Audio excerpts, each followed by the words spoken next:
कि हरब कदी भी ग्रीन बेल्ट्स के अंदरों जिथे साड़ियाँ गड्डियाँ गुजरन डईयां ने या ट्रैफिक चलन डई है आसानी नाल समय दे उतों नहीं लैनी चाहिए।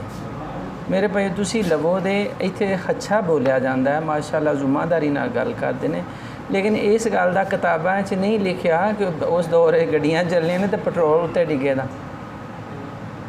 ये एक तबीब नूं हाज़र मौके ते गल समझनी चाहिए, गल समझते पे।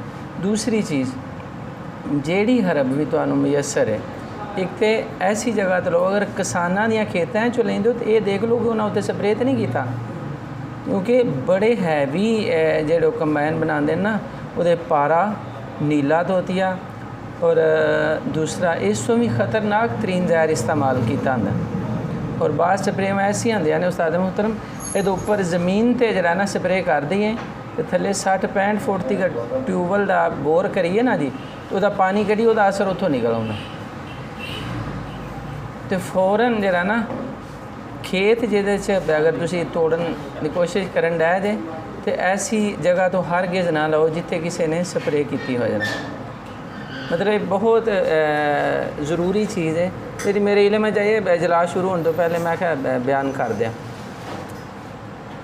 तीसरी चीज़ जी है ये वे कि जी हरब तुहानूं दसी जा रही है उहदे ते मैक्सीमम तुहानूं अपनी ज़ाती तौर पर भी कुछ अबूर होने चाहिए, या तुसी गए जे हरब तोड़न वास्ते असूल है कि किसी नवी जड़ी बूटी नूं ना ज़बान ते रखो और ना नक ना लाओ।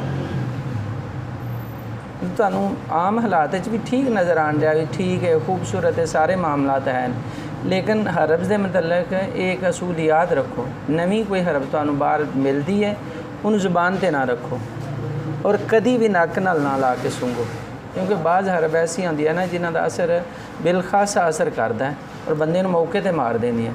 अच्छे तबीब ज़ाया हो जाते। पहले दुआ नूं अगर तुसीं देखण डै जे तो दूसरे तरीका इलाज उहदे मतलब की आंदे वो ज़रूर जानो, ठीक है। मैं फिर दोहरा देना मैं किसी हरब नूं लैन वास्ते ग्रीन बेल्ट्स के अंदर ना लवो, एक चीज़। दूसरा खेतों चो लेंदे हो तो देख लो तो उत्ते किसी जिमीदार ने स्प्रे ना की हो, समझते भाई जी। एक हरब लैन गए जो तो तुहानूं होर नज़र आईयां ने, ठीक है, अस्सलाम वालेकुम। तो दूसरी हरब खूबसूरत जिन्नी मर्जी है उन्होंने कदी भी तोड़ के ज़बान ते ना रखो, कदी भी जरा ना नक नाल ना लाओ।